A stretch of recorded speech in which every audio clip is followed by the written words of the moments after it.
Buckle up, ladies and gentlemen, because I'm going to tell you a tale of adventure. A tale about timing and thinking outside of the box and basically making really hard life decisions with what you know at the time.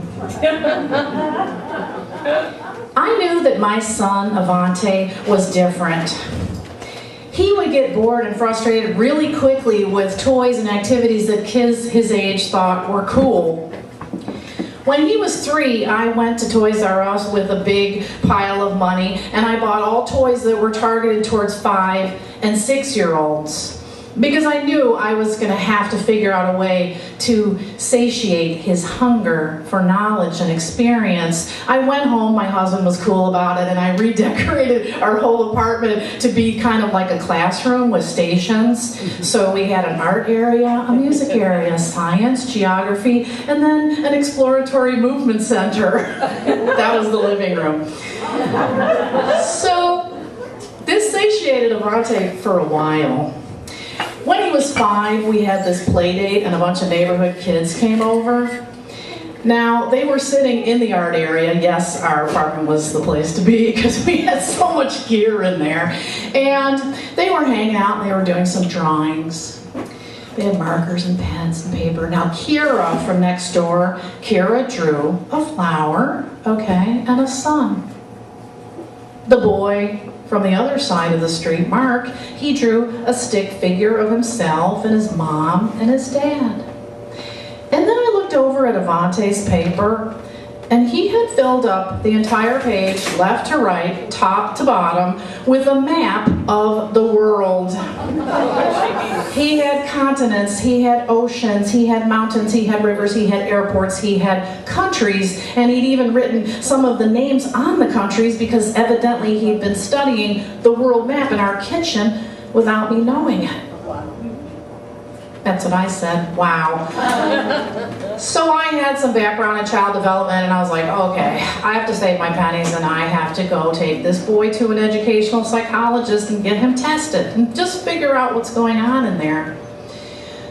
$500, and 3 hours later, they emerged from her office, my son looking exhausted and her looking super excited, and she said, Victoria, your son has 150 IQ, and that means that he's 1 out of 30,000 children his age.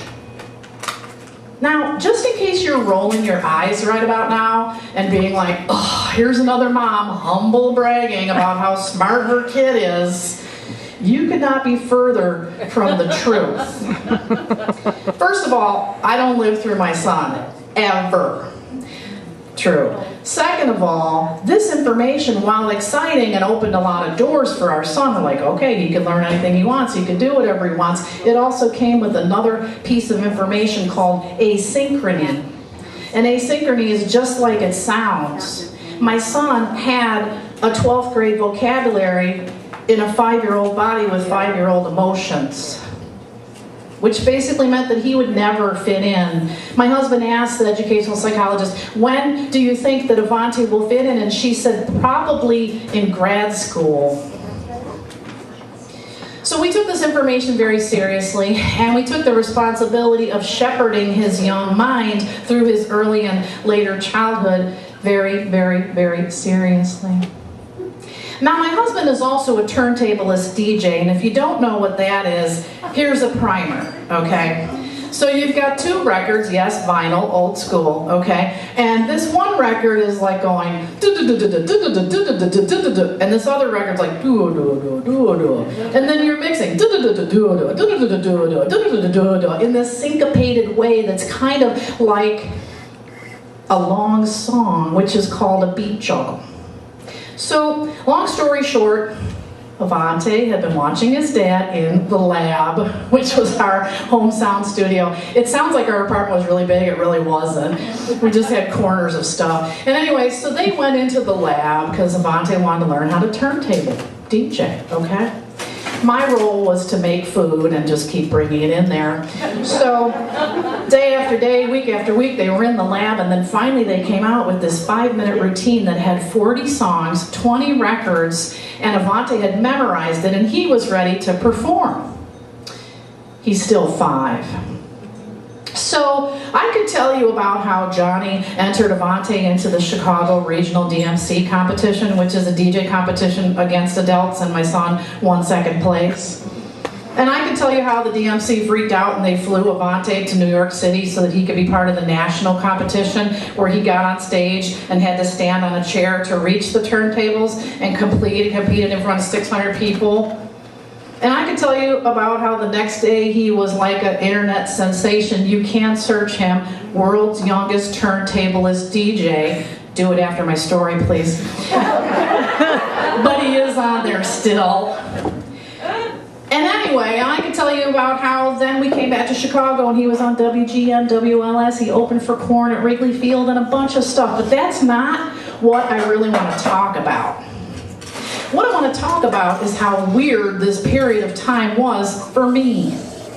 Because as you could imagine, I am a person who observes, and some say analyzes, many things. And so basically I was like, this is Avante's introduction to the world and the world's introduction to Avante.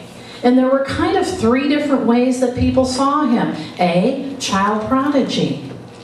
B, anomaly. C, freak. And I wanted to protect my son. I wanted to protect my son. I wanted to protect my son.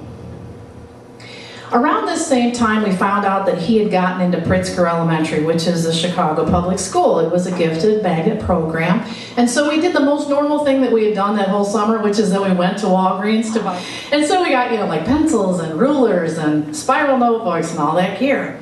Avante was walking home, he was all excited, he spread his gear out on the kitchen table, and he was very carefully writing his name with a marker inside. He would stick his tongue out and he was concentrating like this.